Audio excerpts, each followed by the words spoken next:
Après avoir exploré ensemble la carte despotisme, je vous propose de poursuivre notre voyage à travers la série martienne de l'Oracle de Béline avec la carte Les ennemis qui portent le numéro 35. Alors cette lame, elle est marquée par l'influence agressive et conflictuelle de Mars, elle met en lumière les dangers qui sont liés aux rivalités, aux conflits et aux hostilités ouvertes ou dissimulées. Rien que l'intitulé de la carte ennemie qui vient du latin inimicus, qui signifie celui qui est contre, en dit déjà beaucoup sur la charge profondément négative de cette carte. Alors lorsque cette lame apparaît dans un tirage divinatoire, elle évoque des forces opposées, des puissances antagonistes qui vous défient, vous attaquent ou cherchent à vous nuire. Ici, l'énergie de Mars, elle y est pleinement exprimée dans sa polarité plutôt négative, avec une dimension belliqueuse, avec ses rivalités, ses conflits, ses agressions ouvertes ou souterraines, ainsi que ses trahisons, agressions ouvertes ou dissimulées. Portons maintenant notre attention sur l'illustration de cette lame ennemie. On voit que ça nous plonge immédiatement dans une scène qui est quand même assez inquiétante, où on voit plusieurs éléments symboliques qui témoignent de la présence d'une menace pesante et d'un danger imminent. On voit en effet une épée à la lame bleu nuit avec une poignée rouge et des gardes jaune or. On remarque que la pointe de l'épée est tournée vers le ciel et on voit qu'un gigantesque serpent bicolore, jaune et vert, est enroulé tout autour de cette épée. Alors vous remarquez également que le serpent est en longueur bien plus grand que l'épée et que de sa bouche sort une flèche qui pourrait symboliser soit la langue fourchue ou éventuellement son venin. Alors l'épée, on l'a déjà vu dans d'autres cartes, ça symbolise à la fois l'arme qui peut agresser et tuer, mais aussi l'épée de la justice qui sert à se défendre et défendre des nobles causes. Le fait qu'un serpent venimeux réputé pour sa dangerosité et aussi pour son caractère sournois soit plus grand que l'arme en question, ici l'épée, et entoure cette épée tel un boa constrictor qui serre et étouffe sa proie avant la mise à mort, ça accroît le caractère belliqueux du message divinatoire de l'oracle. Le message divinatoire sous-jacent qu'on pourrait mettre en évidence, donc ça pourrait être que cette adversité, elle est présente, et comme le serpent venimeux, les ennemis peuvent frapper au moment le plus inattendu, car c'est vrai qu'on ne les voit jamais arriver, ils peuvent être dissimulés sous une pierre comme le serpent. Toutefois, c'est vrai que ce danger peut être surmonté si justement on sait faire preuve de sens de l'observation, de prudence, de maîtrise de soi, de force intérieure également, de sens de la stratégie. Sur un plan biblique et mythologique, on peut dire également que cette scène, elle n'est pas sans rappeler celle de la Genèse avec le serpent de la tentation d'Adam et Ève, ou encore on peut retrouver pas mal ce symbole du serpent du côté de l'Égypte antique.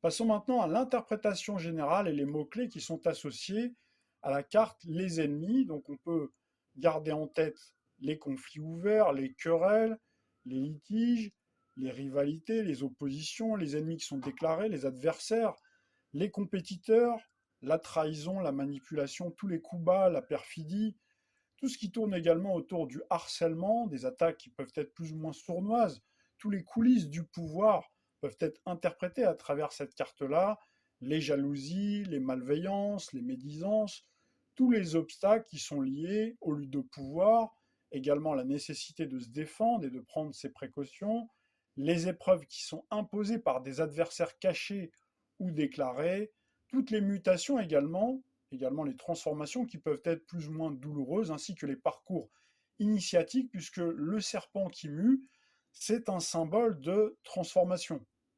Passons maintenant à la personnification de la carte les ennemis, son état d'esprit, ses traits de caractère et son aspect physique. Alors en termes d'état d'esprit, on retrouverait forcément quelqu'un de méfiant, quelqu'un d'agressif, quelqu'un qui est toujours sur le qui-vive, quelqu'un qui est prêt à en découdre ou à se défendre avec beaucoup de vigueur, quelqu'un également de manipulateur, de stratégique dans l'adversité. Au niveau des traits de caractère, on peut garder en tête pour le côté lumineux le caractère combatif, persévérant, résistant. Si vous avez par exemple cette carte-là qui est bien entourée avec des cartes à dimension beaucoup plus positive, donc là on a ces qualités de combativité, de persévérance et de résistance. Également quelqu'un qui est capable d'anticiper les coups bas et d'esquiver les pièges, quelqu'un qui est grand stratège et fin tacticien. Du côté obscur, en revanche, si vous avez cette lame-là qui est entourée de cartes à polarité négative, donc là, vous avez affaire à quelqu'un de rancunier, de revanchard, de vindicatif, de sournois, manipulateur, opportuniste, voire paranoïaque, obsédé par la peur des complots, etc. Pour le côté physique, on retrouve l'archétype de quelqu'un qui a un regard dur, un regard perçant, un regard pénétrant, quelqu'un qui a des traits très marqués par les expériences et les luttes de pouvoir, quelqu'un qui a un physique endurci par les épreuves, quelqu'un qui a un visage qui n'inspire pas forcément confiance. Passons maintenant à l'aspect sentimental. Si vous avez affaire à quelqu'un qui est célibataire, si vous-même vous êtes célibataire ou vous faites ce tirage pour votre consultant qui est soliste, donc là, vous pouvez lui prédire une rivalité amoureuse lors d'une prochaine rencontre amoureuse. Ou s'il a des vues sur une personne qui fait battre son cœur, donc là, attention, un scénario de triangle amoureux. Donc un triangle amoureux est à prévoir, on peut effectivement rencontrer une certaine concurrence sur le plan sentimental. Donc ça veut dire que la prudence est de mise dans ces rencontres face à des potentiels partenaires, donc ils peuvent ne pas être libres, même s'ils se présentent sous un visage de personnalités qui peuvent être complètement disponibles sentimentalement. Donc là, attention aux partenaires manipulateurs ou intéressés par toute autre chose qu'une relation purement amoureuse. L'alliance du serpent et de l'épée dans cette dimension martienne fait clairement référence au côté sexué. Vous pouvez donc faire des rencontres, mais elles pourraient n'être qu'à caractère purement sexuel et donc passagère. Le tirage de cette carte ennemie vous expose aussi aux possibilités de rumeurs ou d'intrigues qui pourraient nuire à une relation naissante. Si vous avez maintenant affaire à quelqu'un qui est en couple, ou si vous-même vous êtes en couple et vous tirez cette carte-là, donc là, vous pouvez pressentir des conflits latents ou déclarés, des disputes qui peuvent être fréquentes, des luttes d'ego. C'est vrai qu'on est dans l'univers martien, donc il met en évidence ce caractère égotique. Vous avez également la possibilité qu'une tierce personne cherche à semer la discorde. Donc là, ça peut être un ex-partenaire, un faux ami qui se présente sous le masque d'un véritable ami, un membre de votre famille ou un collègue de travail. Alors au sein du couple, on peut également retrouver une ambiance où règne la méfiance, la jalousie qui peuvent forcément fragiliser l'union. Dans le cas où on vous poserait la question de savoir si votre ex-partenaire avec lequel vous venez de vous séparer va revenir, y aura-t-il réconciliation et retour d'affection? Alors avec une telle carte, il est difficile de prédire une issue favorable. Probablement que la rupture est pleinement consommée. Cette rupture est douloureuse, elle est conflictuelle, où chacun a cherché et peut-être continue à chercher à blesser l'autre. Toutefois, si cette carte, elle sort dans un environnement très bénéfique, avec des cartes qui sont extrêmement positives, la reprise, elle est tout à fait possible, mais il faudrait faire beaucoup d'efforts pour apaiser les tensions et purger les inimitiés et les rancœurs. Il y a un autre scénario avec cette carte-là, c'est qu'un ex-partenaire pourrait bel et bien revenir, mais attention, il pourrait être animé par un esprit de revanche ou une volonté de domination et vous rendre la monnaie de votre pièce. Alors il y a un autre cas de figure où la personne pourrait bien revenir vers vous, mais entre-temps, elle pourrait s'être engagée avec une autre personne, elle pourrait être engagée dans une autre relation et donc elle pourrait ne pas être libre. Donc là, attention, parce que vous rentrez dans ce scénario de triangle amoureux. Passons maintenant à la vie socio-professionnelle. Si vous avez affaire à quelqu'un qui recherche activement un emploi, donc là, vous pouvez pressentir qu'il est sur un marché de l'emploi très compétitif, extrêmement concurrentiel, où il faut se battre pour se démarquer. Prudence également face aux faux amis et aux recruteurs malhonnêtes que vous pourriez rencontrer au cours de votre parcours de recherche d'emploi. Si en revanche, vous avez affaire à quelqu'un qui est en poste, ou si vous-même vous êtes en poste, donc là, vous pouvez évoluer malheureusement dans un climat de travail toxique, avec des rivalités, de la jalousie, une ambiance pesante, des médisances. Dans les cas les plus extrêmes, il peut être question d'harcèlement professionnel, de sabotage, de manque de reconnaissance, de lutte interne au sein de l'entreprise, avec des conflits entre les collègues, des luttes hiérarchiques. Inutile de vous dire qu'avec cette carte les ennemis, vos demandes de promotion ou avancement sont potentiellement sabotées par des ennemis invisibles ou des rivalités internes à l'entreprise. Donc là, vous pouvez avoir des collègues qui vont vous savonner la planche, des chefs de service qui peuvent être envieux, jaloux, qui vont défendre bec et ongle leur précaré. Avec cette carte-là, il peut y avoir de la manipulation en coulisses, des manipulations de tout genre et des intrigues également qui peuvent surgir. Dans certains cas, cette carte accompagnée par exemple de la carte du changement qui fait partie de la série Mercure peut aussi symboliser la mutation professionnelle en référence au serpent, donc qui symbolise également la mutation, les transformations. Les secteurs professionnels qui sont associés à cette carte, les ennemis, donc qui fait partie de la famille Mars, donc là on retrouve forcément tous les secteurs qui sont en lien avec les forces de l'ordre, avec les métiers de la sécurité, les métiers à haut risque, le secteur également lié à l'espionnage, la sécurité on l'a dit, également la stratégie, tous les métiers en rapport avec la gestion de conflits, les médiateurs, le domaine également sulfureux de la politique, tous les métiers également du droit et de la justice, avocats, policiers, juges, également huissiers. Alors si vous avez un consultant qui tire cette carte-là, on peut également pressentir que cette personne évolue dans un secteur sportif où il y a beaucoup de compétition, beaucoup de concurrence, avec pourquoi pas même des sports de combat les plus violents, l'univers de la boxe, boxe anglaise, boxe thaï, karaté, full contact, free fight, MMA, UFC, etc. Passons maintenant au domaine financier. Avec cette carte-là, il y a véritablement danger de perte d'argent à cause d'une arnaque, d'un vol ou d'un conflit juridique. Il peut être question de crédit ou de dette qui sont liés à un adversaire. Donc là, on se retrouve dans un litige qui peut être financier. Vous pouvez avoir également un ex-conjoint qui vous attaque en justice, qui vous demande une pension alimentaire très importante. Donc là, cette carte invite à la prudence également dans les transactions et les signatures de contrats.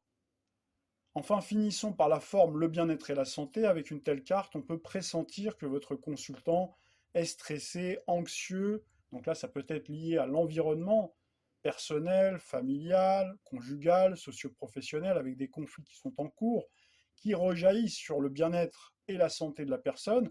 Donc là, il y a également un risque de maladies psychosomatiques qui sont dues à une ambiance hostile, qui peuvent générer des migraines, des troubles digestifs, etc.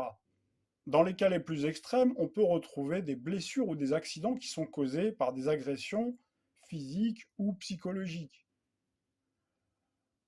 Avec cette carte, on peut également rencontrer des problèmes qui sont liés à la colonne vertébrale. On retrouve bien d'ailleurs cette dimension avec cette épée et également le serpent donc, qui entoure l'épée. Avec cette carte, les ennemis, vous avez besoin de vous ressourcer, de vous régénérer. Vous avez également probablement besoin de protection énergétique pour éviter de vous laisser envahir par les énergies négatives et les tensions. Oui, bonjour. Bonjour. Comment vous vous appelez? Oui, Véronique. Véronique. D'accord. On pourrait avoir votre date de naissance? 1er mars 64. 1er 03 1964. C'est parfait. Merci. Bonjour Véronique. Bonjour Lily. Moi, je vous appelle au sujet professionnel, en fait. D'accord. Alors, je vais regarder ça. Et j'aurais voulu savoir si vous voyez un changement dans mon équipe ou dans mon travail bientôt.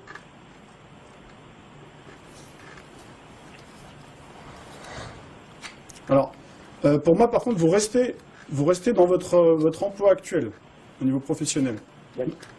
Hein, par contre, il y a une nouveauté donc, qui se fera pour moi sur l'hiver. Sur l'hiver prochain, il y a des nouvelles choses qui se préparent apparemment. Est-ce que là où vous travaillez, est-ce qu'il y a du changement aussi au niveau des personnes, voire même au niveau des locaux?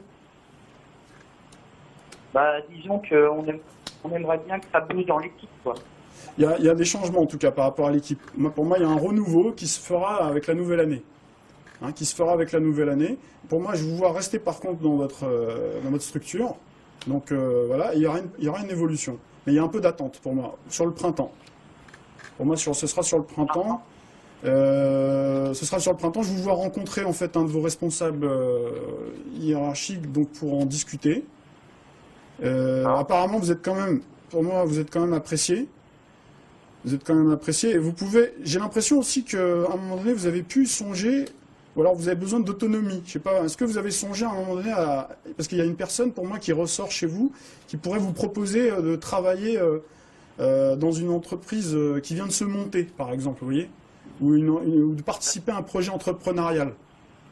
Après, je ne vous dis pas que vous allez accepter, mais c'est ce qui ressort aussi, à côté de ça, à côté de l'entreprise dans laquelle vous êtes, vous. C'est quelque chose auquel vous avez songé, Véronique? Bah, des fois, j'aimerais bien travailler seul, en fait. Ouais, c'est ça, c'est un peu ce qui ressort. Moi, je ressens aussi qu'à un moment donné, vous avez ce désir-là de travailler éventuellement pour votre compte.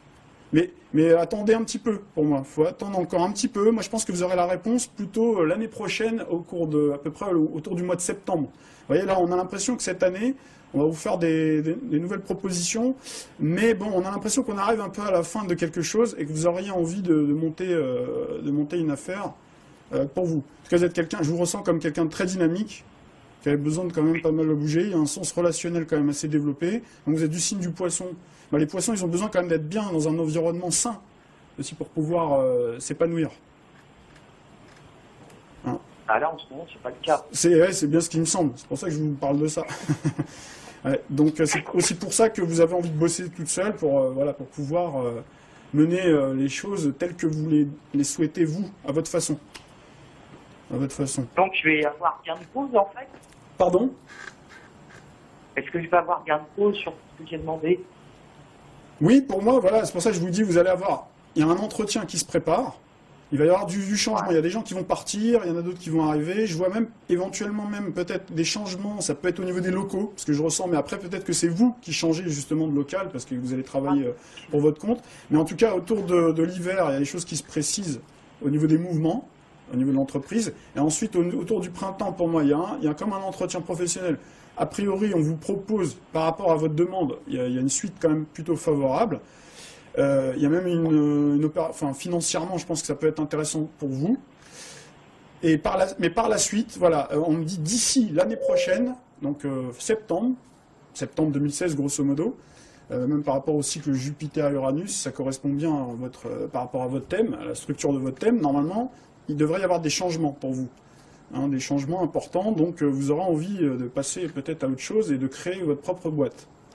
Voilà pour vous, ma chère Véronique. Je suis désolée, je vais devoir couper l'appel. On espère donc que les choses vont évoluer dans le bon sens. Et puis, vous n'hésitez pas à nous recontacter dès que les choses évoluent. Merci beaucoup. Au revoir, Véronique. Au revoir, à bientôt. Véronique.